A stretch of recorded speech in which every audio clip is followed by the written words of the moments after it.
前阵子啊，我们测试了荣耀的 MagicBook Pro 14笔记本啊，那它搭载的就是 Aero Lake H 的平台。但当时呢，我们主要是在聊笔记本本身。刚好我们手头现在有一台红米 Redmi Book Pro 16，那它是一台搭载了 Aero Lake H 的16英寸全能本啊，这就非常适合来全面测试一下这颗新处理器的表现。所以今天我们就来仔细看看 Aero Lake H 这颗处理器表现究竟如何。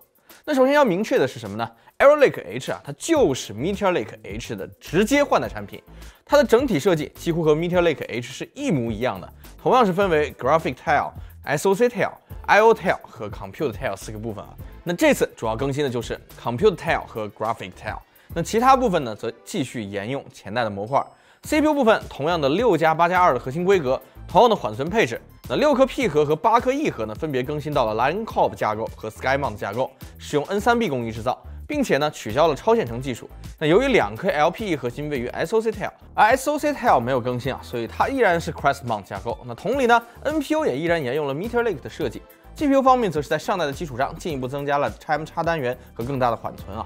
那制造工艺呢也升级到了 N4P 工艺。命名规则上，新的200H 系列也是直接沿用前代的规则。比如说，我们今天要测的这颗 Ultra 7 255H， 那它就是上代155H 的直接换代产品。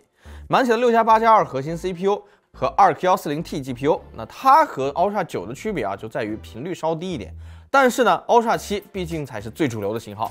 那我们也找来了定位接近的前代 Ultra 7 155H 和 AMD 的365两款处理器来做对比啊，来看看它的实际表现究竟怎么样。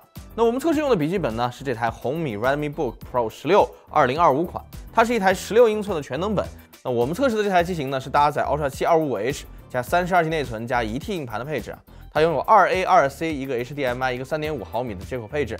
那16英寸的机身重量呢是1.88千克啊，它算是一台面向主流价位的高性价比16寸核显全能本。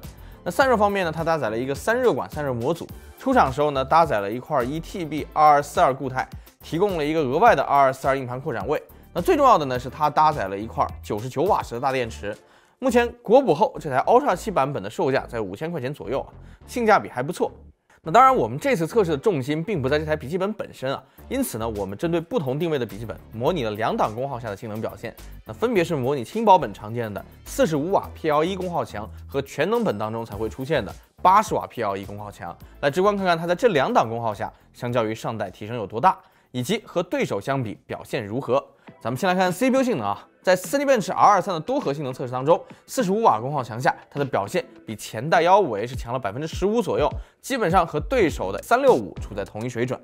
80瓦的功耗强下呢，则比上代强了10%啊，和对手的365则依然在伯仲之间。单核方面，255H 的成绩和前代相比进步明显，也比365更强，5.1G 赫的加速频率功不可没。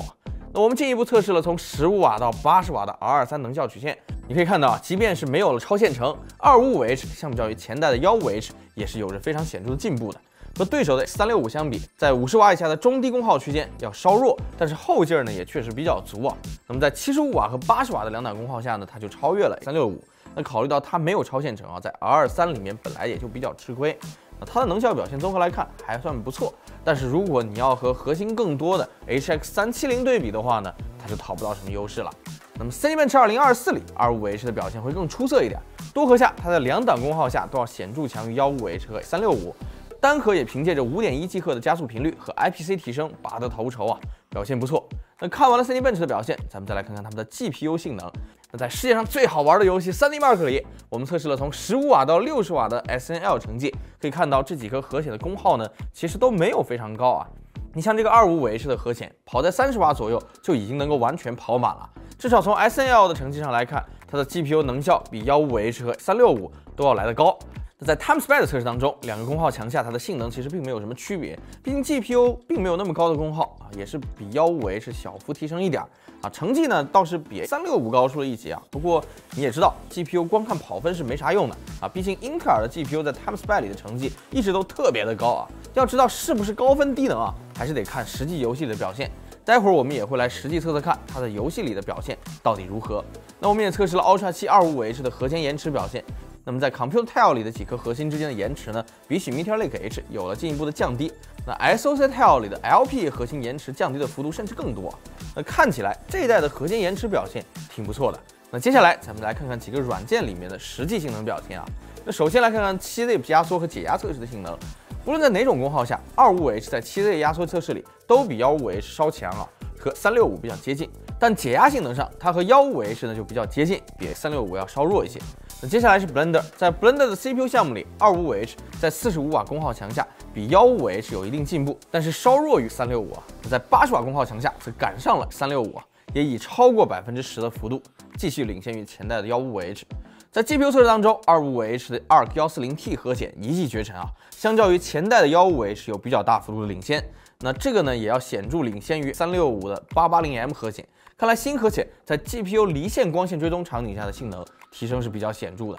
那接下来咱们来看看 Adobe 软件里的表现啊，在 PS 里它的表现比 155H 有小幅提升，但是并没能打过365。那 PR 里呢，25H 倒是有比较显著的提升，也超过了365。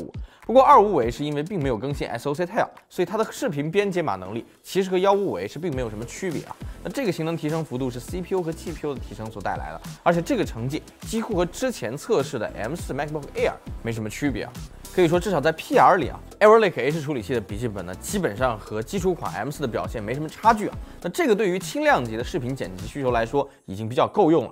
那我们也测试了一下，在核显上本地部署 DeepSeek 蒸馏模型的性能表现。那在7B 模型下，它的速度可以跑到接近20 tokens 每秒，比155H 和365呢都要稍快。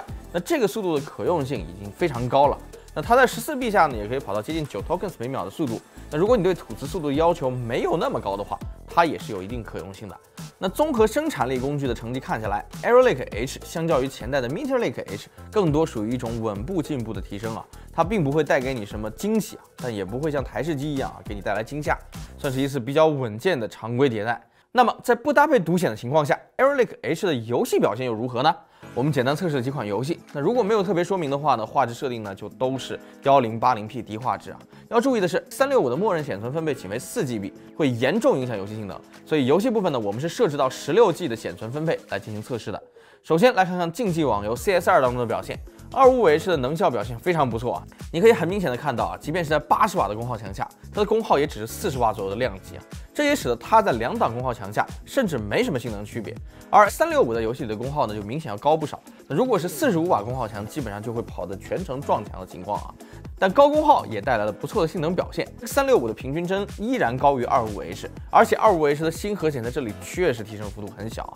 接下来咱们来看看3A 游戏。《天空拯救2》里，25H 比起155H 就有了明显的进步，它的表现比155H 强了不少，几乎有30%以上的提升幅度，和365的表现比较接近啊。那不过你依然能够看出呢，它的游戏能效表现是非常厉害的，45瓦和80瓦的表现是没什么差别的，365呢则可以在80瓦下跑出更高的成绩。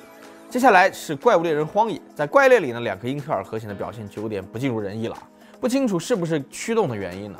那它和365的差距是比较大的。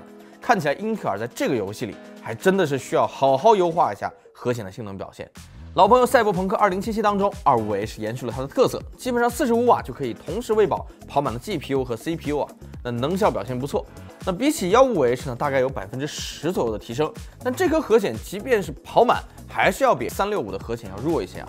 尤其是在80瓦这个相对高的功耗档位下，两者还是有明显可感的支出差距的。最后再来看看二游明朝里的表现。由于明朝的压力不高啊，我们使用1080P 画质优先档位，这里25H 的表现就非常出色了，90帧以上的平均帧比155H 来的更高，而在游戏里的功耗呢也要比155H 来的更低。比起365啊，则是有着显著的优势。看来明朝算是英特尔核显的优势项目。那25H 在这里表现不错。那综合5款游戏来看呢，25H 这颗140T 核显整体上属于前代的常规迭代。性能提升幅度在大多数游戏里是不算大的，和对手的 880M 核显相比，在这次测试的大部分游戏里是稍弱一点，而明朝和怪猎里呢，则算是各有胜负啊，整体上应该是相对接近的水准。Arrow Lake H 给我更多惊喜的是游戏里的能效表现啊，你可以看到核显状态下，它的 GPU 加 CPU 整体的功耗也就不到45瓦，那这个对于轻薄本来说是非常有意义的事儿，因为这意味着只要能压住45瓦的机器，你在实际使用过程当中就不会有明显的性能劣化的情况。而且如果它搭配独显，也可以有更多的功耗分配给显卡，那这就让我非常期待搭载它的独显机型，游戏表现究竟如何了。那之前 Arrow Lake 这代在台式机上没啥意义的游戏能效表现，那它在笔记本上啊，尤其是核显本上就变成了非常有意义的事情。那这个就是设备形态不同所带来的区别。那我们测到这里呢，你应该也看得出来 ，Aero Lake H 单论峰值性能，它并不是一颗令人惊喜的新处理器，但新工艺、新架构和超线程的取舍，让它在能效表现上获得了显著的进步啊。那最近随着 Aero Lake H 新品的推出，隔壁比8呢也已经测试了不少新机型的续航表现。那这代机器续航的进步可以说是相当明显啊。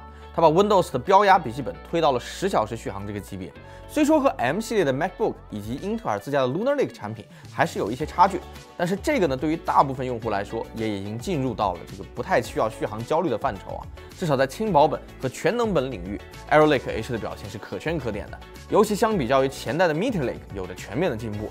那么再过几天呢，我们也会开始测试搭载 Aero Lake HX 处理器和50系显卡的游戏本新品。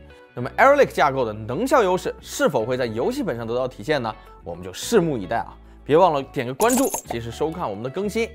好了，以上就是本期节目的全部内容了，期待你们的3连啊，是对我们非常重要。我们下期节目再见。